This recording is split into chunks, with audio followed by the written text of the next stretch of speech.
Bonjour, allô, j'espère que tu vas bien. Mon nom est Tania Bélanger, la sorcière bien-aimée du Nord, coach tarologue. Et aujourd'hui, je vais tirer trois cartes pour toi et moi, pour connaître notre humeur, les défis et l'attitude gagnante à observer cette semaine. Je dis observer, à pratiquer. J'aime ça dire pratiquer aussi, oui, c'est beau d'observer, mais il faut pratiquer. Alors, cette semaine du 25 juin à ce dimanche, le 1er juillet 2018, oui, je vais tirer trois cartes, comme je dis toujours.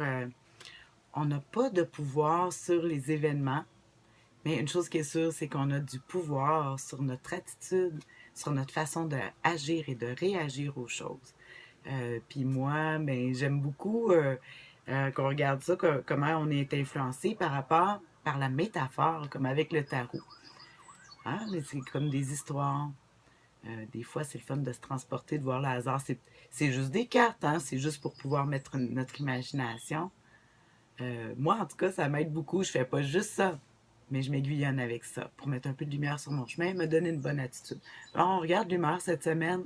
Première carte, la dame de cour. C'est le fun. Je l'appelle souvent la carte de la clairvoyance. Parce que c'est sûr que, bon, la reine de coupe, c'est l'humeur. Faut pas oublier aussi, quand je dis l'humeur de la semaine, c'est pas juste pour toi puis moi, l'humeur de la semaine. C'est pour tout le monde. On va s'imaginer que tout le monde, on est dans cette influence-là de l'humeur de la semaine. Avec la dame de coupe. La dame de coupe, qu'est-ce qu'elle a comme qualité quand on la regarde, on le voit, on dirait qu'elle réfléchit avant de prendre une gorgée de sa belle coupe en regardant l'océan. Moi, ça me fait penser que c'est pour ça qu'on dit la carte des cartes anciens, de la vision. Je dis regarder au loin dans l'avenir. C'est aussi avec l'eau, on dit plonger dans nos émotions. Fait qu'on voit que les gens sont, cette semaine, toi et moi, et les gens qui nous entourent sont dans une émotion plus profonde, avec des sentiments qu'on regarde un petit peu plus l'avenir. On pense à vouloir aider les autres beaucoup. Il y a une grosse chaleur. Malgré que si on pourrait y donner un défaut, j'en trouve pas beaucoup à la reine de coupe. Sauf que si on pourrait dire un défaut, parce qu'on n'est pas juste fait de bonnes et de mauvaises choses, pas juste de bonnes, mais je veux dire, c'est les deux, ça prend l'équilibre. Des fois, elle est un petit peu trop repliée sur elle-même, la reine de coupe. Euh, ouais, le mieux est d'être pris dans ses réflexions que d'être dans le monde réel. Alors, à toi, tu sais, soit qu'elle est généreuse, mais soit qu'elle l'est pour soi-même. Si t'es un gars, c'est pas grave, là. C'est l'énergie de la reine de coupe. On a toutes des énergies féminines et masculines, mauvaises, bonnes, féminines, masculines, les contraires, le plus, le moins. Tout fait partie de ça. On va regarder justement, ça va être quoi les difficultés cette semaine, les défis. Parce que, comme je dis, oui, il y a des défis, j'aime pas ça dire des obstacles, c'est des choses, si c'est des obstacles, ben c'est des choses qui nous permettent de nous élever. On va regarder ça avec notre reine de coupe. Ah, la roue de fortune. Hein, la roue de fortune, c'est sûr que bon, ça nous fait tout de suite penser, moi, ça me fait tout de suite penser à la chance. Ouh, la roue de fortune, tu sais, mais la roue tourne. Des fois, chance ou malchance. Hmm. Oui, parce que on voit que quand la roue tourne, on dit que tous les éléments peuvent être soit en haut ou en bas, être transférés du haut et du bas. Quand on parle de la chance, euh, c'est que si on se croit vraiment chanceux, on est prêt à gager tous nos sous sur un numéro. Ça, c'est de vraiment croire en sa chance. Mais souvent, on retient la chance parce on est tellement proche de nos choses qu'on a peur de les perdre. Puis justement, ben, on n'attire pas la chance parce qu'on prend pas la chance, on y donne pas. C'est pour ça que je vois le défi, je trouve ça intéressant. Surtout, comme je disais, peut-être le défaut de la reine de coupe, c'est que des fois, elle va être plus introvertie. Si on est tout le monde est dans l'humeur qui va aller vers soi. Chance ou malchance, on se lance pas, là, on donne pas de possibilité vers l'ouverture. Puis aussi, c'est qu'il faut penser que chance ou malchance des gens aussi, comme je dis, les influences à toi et moi. Oui, c'est la roue de fortune, mais imagine-toi que la roue de fortune, aussi qu'il y a des gens peut-être autour de nous qui vivent des malchances aussi, que tu sais, tu peux avoir. Mais il faut savoir regarder quand tu as une chance ou une malchance. Des fois, on ne comprend pas. La malchance va nous amener sur une autre éveil de conscience. Justement, on prend tout l'argent qu'on a, puis qu'on l'investit, puis qu'on la perd. Ben, c'était peut-être mieux qu'on la perde. Comme ça, on va arrêter de dire, ah, ben, si j'aurais tout parié, ben là, tu le sais. Ça n'a pas fonctionné, va faire ta chance d'une autre façon.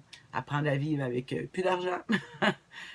Chance ou malchance, c'est toujours, on ne sait pas quand ça arrive, mais il faut savoir s'adapter rapidement. Puis c'est aussi la roue de fortune qui nous dit ça cette semaine. Le défi, ça serait de justement s'adapter, peu importe bon ou pas bon, de s'adapter aux situations. Je vais regarder justement, je vais piger une dernière carte pour connaître l'attitude gagnante à observer cette semaine. Alors, comme je dis, c'est pour moi, c'est pour toi, pour le monde autour, mais là, on leur dira pas le truc. À moins qu'ils nous le demandent. Euh, Alors, on va regarder justement comment arranger ça. Quelle attitude avoir justement avec la roue de fortune qui va être notre défi avec notre aide de coupe. Ah, le 8 d'épée! Hey! Quelle carte restrictive! Parce que, tu sais, ici où ça m'a fait penser aussi la générosité, quand je regardais la reine de coupe, parce que je m'en viens là, à te dire c'est quelle attitude gagnante faire. Mais la reine de coupe, elle est très généreuse aussi. Elle peut être soit introvertie, mais comme je disais, on veut aider, soigner, parce qu'on est proche de nos émotions, nanana. Mais des fois, on donne tout, mais on s'enlève notre chance à nous. Tu sais, on dit la charité bien ordonnée commence par soi-même. Puis le 8 ici, d'épée, me ferait penser que on nous conseillerait, si on suit, toi puis moi, le conseil du 8 d'épée, ça serait plutôt d'accepter les limitations qu'il y a pour le moment. Peut-être justement de réfléchir qu'on a tellement d'idées dans la tête en ce moment qui se promènent que c'est pas le moment de prendre des décisions. Euh, on dit qu'ici, de rien faire, ça nous protège. On dit pas de ne pas prendre de décision, mais on voit le 8 hein, que c'est comme une réflexion, le symbole de l'infini. Alors, on repasse nos idées.